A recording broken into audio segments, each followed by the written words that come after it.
Representing California's 6th District, Congressman Ami Bera has served since 2013. He joins us today to share his perspective on the major issues facing our nation and their impact on our region. You've recently come under criticism for voting along with 9 other Democrats favoring the censure of fellow Congressman Al Green, who had some conduct during President Trump's State of the Union address. What's your response to critics like Alexandria Ocasio-Cortez, who said censuring our own is a betrayal of democratic principles? Yeah, so I've been home this week. We've had a lot of interesting conversations with folks that are friends, African-American leaders, others that took issue with that vote. Look, Al Green and I are friends. I've known Al for a long time, even before I got to Congress. I disagreed with what he did during the State of the Union because we did have a plan and a strategy to really keep the focus on what President Trump was saying and so forth. He wanted to distract us. President Trump wanted to distract us by really provoking Democrats. Now, in hindsight, could I have approached this differently? Yeah, I mean, after conversations, could have approached Al and had a one-on-one honest conversation with him. I think it did shift the focus of the story to Democrats are in disarray as opposed to what President Trump said he was going to do. Well, I'm curious, do you feel like it backfired? And I'm asking you the question because I went on Instagram last night and elkgrovenews.net reported that at the time that they did the reporting, there were like over 3,500 comments, and basically all of them were pretty one-sided against the position that you took. You talk about, what you might have done different. What do you think that wellspring of such a significant and overwhelming reaction comes from right now? I think people are scared. I think people are, lots of conversations about, hey, Democrats, you need to fight back and so forth. And we are, but we need to let people know what we're doing. And I think the folks that supported what Al did said, well, at least Al's fighting back. So again, honest conversations this week. The other thing that did come out of those conversations are, look, Democrats need to, at this point in time, stay united. And that was not Democrats staying united. So I listen to everyone, and I take that back and help inform where I go from here. Well, you used a term called radical civility, okay? And I don't know whether this would be a part of radical civility or not, but another colleague of yours over in the Senate, Senator Schumer, has been under heavy criticism because of the fact that while you voted against the budget resolution that came up, he had essentially taken the position to support the budget resolution over on the Senate side because he thought that the impact would be worse if the country shut down. It does seem a bit that the Democrats are a little bit out of sorts and in disarray. Is that just the aftermath of 2024, or is it that the ship really doesn't have a rudder right now? I think it's a couple things. So certainly the outcome of the presidential election in 2024 is not what we expected. We passed historic legislation under the Biden administration, biggest climate change bill in history, biggest infrastructure bill in history. And a lot of folks still voted against this. Now, we have to understand why that happened, because these are all things that Democrats wanted. We lost parts of the population. On the term radical civility, though, I do think there's something going on in this country that is pitting neighbor against neighbor, brother against brother, and we got to figure that out, right? I mean, I believe the American people are kind and generous folks, but right now we're not acting like it. And not toward each other, it doesn't seem like. Not towards each other, and again, how do we get there? On the budget vote, I understand the dilemma Senator Schumer had because a government shutdown's not good for anyone. But I do think that was the one piece of leverage that we had. Could we have negotiated, say, okay, we'll give you the votes, but restore school lunch funding, restore some healthcare funding that you're taking away, restore international aid so people don't die abroad. We should have at least got something out of it and had a negotiation. And I think that's where a lot of the House Democrats were concerned, that we really didn't negotiate or certainly didn't seem like there was any negotiation. Now, you've been consistent during your time in Congress in trying to reach across the aisle and find areas of common ground, and have been part of one of the leaders of the Problem Solvers Caucus. Are there any problems that you and your counterparts on the other side of the aisle actually are coming together on at this point? Because it seems like that radical civility is the equivalent of a candle in a hurricane at this particular moment. You know, it's a challenge. This is the worst that I've ever seen it. And I came into Congress in 2013 at the height of the Tea Party wave. But you had more traditional Republicans, you know, the folks that we grew up with, fiscal conservatives, and that's changed, right? I think over time, a lot of the folks that would be willing to break with their party or at least find middle ground, many of them left, many of them have lost in primary elections and so forth. You know, of the 10 Republicans that voted to impeach Donald Trump after January 6th, after that insurrection, only 2 of them are still in Congress, and they always have tough races now. So I think there's been a hollowing out of some of the center, and you see it on our party as well a little bit. That said, we can't be a divided country, right? Because that's how democracies fall. So I still make every effort to reach out, get to know the Republican members, try to find common ground, try to understand their perspective. And a lot of that is by, you know, asking their stories, like how did they get there? One Republican I reached out to recently is Eli Crane, very conservative Freedom Caucus, hard right MAGA individual. But if you look at his story, after 9/11, he dropped out of college, joined the Navy, became a Navy SEAL, went to war in Afghanistan, and now is a hard isolationist, like, you know, he wants to get out of Ukraine, et cetera. When I asked him his story, he said, you know, if you saw what I saw in Afghanistan, how we were wasting money doing things out there, you'd probably believe the same way I do. So somehow we've stopped listening to one another. We've stopped trying to understand why people vote and see things the way they do. Couldn't you even say that just within your own party, that in some ways the Democrats have stopped listening to each other? And the reason I'm asking you the question is because a contrarian view might be this, that because of the hard right turn that this administration is taking in terms of its own policy objectives, that it may actually create an opportunity for Democrats to get their house in order in a way that they couldn't prior to this particular moment. Are there those opportunities? Absolutely. So we just had our Democratic retreat where we went away as on the House Democratic side. We've all got to get on the same page, right? I mean, we all care about the same things, the values. We're fighting for similar populations. Our tactics and methods might be different. But again, going back to the Al Green censure vote, I understand the folks that said, hey, you didn't stand with other Democrats. Great. Let's move forward. I do understand we've got to be unified as a party with a strategy, ready if President Trump's policies fail, or if Republicans are like, hey, wait a minute, you shut down my school, you took health care away from my constituents. That's not what we wanted. We ought to be ready with a plan to say, okay, well, here's how we would help you. I got to ask you this question. We've talked a bit about this whole censure vote. If it came up again and you had to do over, would you still take the same vote? I mean, I might think about it differently. Al Green voted present. I might vote the same way Al Green did. I would certainly sit down and talk to Al ahead of time as well. And those are things that, again, I'm not a perfect human being. And, you know, I disagreed with what Al did there, but, you know, could we have had that conversation in private? Maybe. Okay. I want to ask you, there was a lot on the table, not only in the State of the Union, but in all of the weeks leading up to it. When you look at President Trump's 2025 agenda and beyond, what are the most important issues that are being decided that you think are going to directly impact the lives of everyday Americans?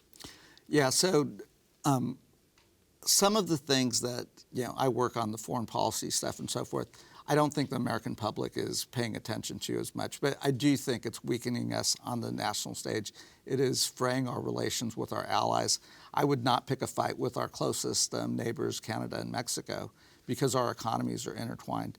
I do think what he's doing around tariffs with our close friends is going to have a real impact on the jobs economy. I also think what he's doing with the federal workforce, these are folks that are working on our behalf. Many of them are veterans who served in uniform and now continue to serve our country as federal workers. Great, let's look for efficiency and so forth. But to have a 20-year-old hand them a layoff notice or say, justify why your job exists, that's incredibly disrespectful, right? There's ways to do this. Work with us, and we can look at ways to streamline government. When you look at the administration's conduct in pursuing the end of the Ukraine-Russian war, the way that they have interacted with our allies, both in Europe and also in this hemisphere, what do you think is the biggest risk to America long term by the way that they've gone about prosecuting the foreign policy of the United States? I mean, with the Ukraine war in particular, I'm fine. Let's bring this conflict to an end. But Vladimir Putin was the aggressor. Zelensky and the Ukrainian people are the heroes here. They're fighting for their own country. 6 months ago, I think Republicans would be aghast if a president said Vladimir Putin was a victim here. So let's negotiate. Let's try to find a peace that gives Ukrainians security. They probably do have to give up some land, but don't do it on Putin's terms. Do it on the Ukrainian people's terms. Let's come closer to home. There have been a number of controversies related to executive orders. They've been held up in the courts. The administration has aggressively gone after judges and the like. There are many that say that the institutions that make up the fabric of this country are under a pounding right now that has never been seen.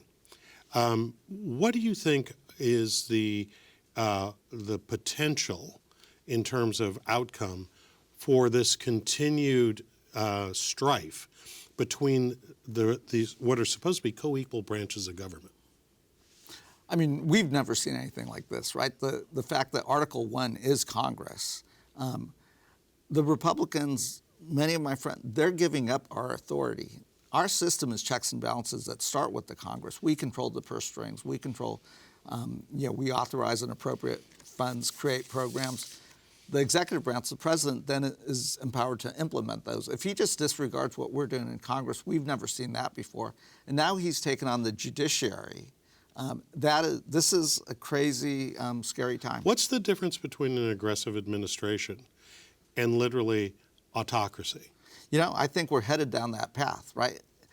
We've never seen a president calling for the impeachment of judges. And so, we've never seen a president directly just ignoring Congress, shutting down programs like the Department of Education. We created the Department of Education. The president can't shut that down. So we're going to fight him in the courts. The judges are ruling with us. But again, I think the constitutional moment comes if he just chooses to ignore the judges. Mm-hmm. And with all this going on, I want to come back and ask you your diagnosis. You're a physician. So make the American electorate, and actually in particular the Democratic Party, your patient for a moment. Why did the patient die on the table in the last election for your party? So I'd go back. I think we passed historic legislation. I don't think anyone knew that we passed it. And I think we did a poor job communicating. I think there is a coming home moment where we look at how Donald Trump communicates, how Republicans communicate. There's podcasts, there's social media, TikTok videos, et cetera. I have been listening to a lot of my constituents, and they're saying, like, Congressman, what are you doing? It's like, I'm doing this, this, and this. It's like, we don't know any of that. I think we're realizing that a lot of how people get their information now is on Instagram. So you think it's purely a communication issue, not a policy issue? Yes, I think that's a big part of it, right? So how is it that we lost the working class? I think our policies are all designed to help those working folks, help those families that are struggling. The legislation we passed disproportionately sent resources to red states and red districts because they're struggling. Well, I want to go after this for a sec because there is a growing perception that the Democrats are the party of the elites, a bunch of chilled shrimp and Chardonnay sort of party goers who really would never hang out in the very neighborhoods that they purport to actually represent in terms of the working class. How do you respond to that? I think that's part of the problem, right? I mean, I think that's part of how we lost talking to the working class and how did we lose union voters when you had the most pro-union president? More union voters voted for Donald Trump. So we've got to get back to the basics, right? Just talk about the American dream. Talk about helping folks get away from the Chardonnay and get back to the beer. Which leads me to this. Sacramento is a big beer capital, not only in this country, but in the world. When you look at what's on the docket for being decided in Congress and by the administration, the actions they're taking, what are your major concerns for your district and for this region, and what is it that we should be preparing for? I mean, right now, we're one of the most diverse regions in the country, and Sacramento County has one of the largest refugee populations. That's a population that's really scared right now because we're watching what's happening in the immigration area. We rely a lot on health care. If Medicaid gets cut 20, 25%, a lot of Sacramento residents are going to lose their health care. So those are two big things. I'm going to meet with the county superintendent of schools along with some school board members and others. If they cut $1 billion out of school food aid, a lot of kids are going to go hungry. For many kids in our region, that's the only hot meal they get a day. How do we stop those things from happening? But also, how do we prepare as a community to come together to care for one another? Another big issue, you talk about the diversity of the region. It seems that there has been a very intentional focus on all things related to diversity, equity, inclusion, all of those sorts of issues, to the point where it is that not only have executive orders dismantled older executive orders that have stood for like 60 years, but even to the point where it is that I guess the Department of Defense removed a display or exhibit related to Jackie Robinson serving in the service. What do you think is behind this panoply of actions related to this issue, and what does it mean for us as a region in California as what arguably is the most diverse state in the union? I think this is crazy what he's doing and what the folks around him are doing. You know, it's a direct assault on the African American community. You know, I was with leaders this week, and I saw that fear. I saw and heard what they were saying. It's like you're taking our history out of the history books. You're getting rid of the opportunities and the programs that actually gave us a chance to be successful. You're rolling things back. The African American community specifically feels a direct assault. You've mentioned the African American community twice. Why the focus on the African American community? Because doesn't this affect a much broader swath of the population than just that? It does, but it does in some ways feel like there's some specific targeting. When you talk about critical race theory, things like that I never knew what that meant before. So, and you watch what they're doing to the history books, and then you see something like the Jackie Robinson exhibit. To me, that makes no sense, but that sounds very targeted. But yes, it's a lot of communities under assault: the refugee community, the Hispanic community. You know, folks that are maybe here and are undocumented, but they've been in our communities for 30 years. They're small business owners and others. They're afraid to go to work now. And so there is this across-the-board assault, but it does seem like there's something specific to the African-American community. That's interesting. So you were at a retreat, and you all have started to have conversations. What is it that we can expect to see from the Democrats in terms of their program? Because there are some critics who say, well, you can't fight something with nothing. And there is a perception among some that the Democrats have essentially sat on their hands since the inauguration because either they're so shell-shocked or they're so out of ideas that they don't know what to do. I mean, so initially there probably was some shell shock, like what the hell is he doing? Mm-hmm. And it was every hour. Then there was activation. I mean, we filed over 150 lawsuits and have active cases. For the most part, we're winning all these cases. Now, that doesn't sound sexy, but that's the tool that we have, right? because we think a lot of what he's doing is unconstitutional, and the courts are siding with us on that.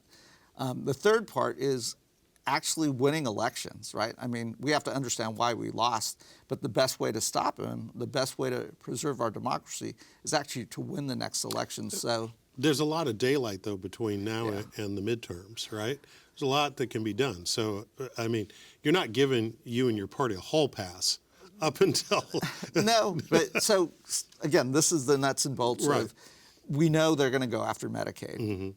We know we have to flip 3 Republican votes. So my colleague David Valadeo, who's down in Central California, has over 400,000 Medicaid recipients. We're targeting his district. We're going in, advertising, talking to doctors, talking to hospitals. They're saying, if you cut that, that hospital's probably going to close. How do you bring the heat on, those most vulnerable Republicans to say, you know what? I'm going to stand up to Donald Trump. I'm going to stand with my constituents. Let's go back. You touched on a little bit earlier. You were talking about the government workers. Let's talk about Doge and Elon Musk for a second. Overall, just from a general standpoint, what do you think of the Doge initiative? Because, it stands to reason that any institution deserves kind of a forensic exam every once in a while. Your own thought about whether or not it took something of this disruptive nature to look at government and how it provides services, or is this just kind of like a bull in a china shop? I mean, if you look at Elon Musk's history, and I would tell everyone to read the Walter Isaacson biography of Musk, this is how he operates. But he's been given carte blanche. He wasn't elected to anything, but President Trump's given him carte blanche. So he's brought in a lot of what I would call tech bros, these 20-year-olds. That isn't how you go about doing this. You empower your cabinet secretaries to then work with Congress to say, okay, we've got to find 20% in terms of cuts. Great, let's look at that. Let's go program by program. You don't just close a department and lay everyone off and then say, oh, we made some mistakes, let me bring you back. And then, oh, no, we're going to lay you off again. This is chaos right now, and it's creating a lot of fear, not just in the federal workforce, but fear across this country. It hasn't gotten real for folks, but how do you justify laying off 80,000 VA workers when we've got a sacred promise to our veterans? They go fight for us, they protect us, we're going to take care of you. It's already a stress system. You have 80,000 fewer workers there. That veteran's not going to be able to get their doctor's appointment. You're probably going to see doctors leaving. It's going to get worse. Mm-hmm. I also want to ask you about this, coming back home. Recently, Gavin Newsom, our governor, made some news because of the fact that he started his own podcast. And one of the first things he did was talk about that he's effectively had a change of heart on transgender folks playing in girls' sports. And some say, well, bold leadership, stepping out and getting past, sort of the commonality of democratic politics. Others would say just bending in the wind. What say you? I'd say sounds like someone's run for president. I hate seeing what's happening to transgender kids. This is already a population. It's a small population of folks that are struggling, and then to make them a target, that's cruel in my mind. That said, I would leave it up to sports leagues. I would leave it up to parents and families in those sports leagues to say, okay, how do we want to do this and how do we want to approach this issue? It's not what we should be talking about right now. The federal government shouldn't be involved in that. That should be up to communities and families. But I do hate seeing how you're creating a target out of this very vulnerable community. That isn't who we are as Americans. I hope that's not who we are. All right. And I think we'll leave it there. Congressman Bera, thank you and good luck. Thank you. All be right. well. All right. And let's be kind to one another. There you go. Thanks to our guests, and thanks to you for watching Studio Sacramento. I'm Scott Syphax. See you next time right here on KVIE.